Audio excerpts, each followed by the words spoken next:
مساكم الله بالخير جميعا. انا شفت الهاشتاج ومن جد في البدايه كنت اقول يا اخي الموضوع عنصري، بس لما فكرت في الموضوع من جد الموضوع مو بعنصري ابد. الموضوع مو بعنصري ابد، الموضوع قهر وصراخ القدر الالم. نسبه كبيره من العرب اللي نعطيهم خيراتنا ونعطيهم وظائف ما يحلمون فيها في ديارهم، يخونوننا ويسبوننا ويهينوننا ويطلعون لديارهم. قمه التسفيل فينا. يا عالم انا جيت امريكا والله العظيم لي في امريكا 4 سنوات اسوأ معامله شفتها من العرب. يعني استغفر الله، درس الملك عبد الله يوم توفى في صلاه الجمعه في المسجد نفسه وقدام نسبه كبيره من السعوديين الامام عيا يقول الامام قاعد يسب في الملك عبد الله. يا عالم احنا نستهبل احنا ولا ايش؟ والله العظيم الموضوع من جد يقهر. وهذول طال عمرك الاجانب قاعدين نقول اوه والله عنصريه، لا السعوديه السعوديه كل لا يا عمي، لا يا عمي انت غلطان.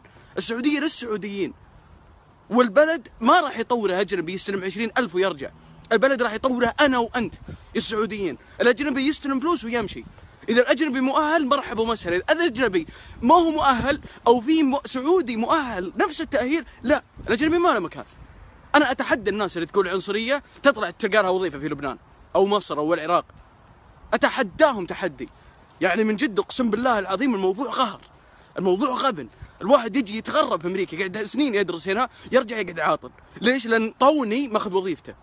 يا عالم صحصحوا شوي، من جد غبن، قسم بالله العظيم انه قهر.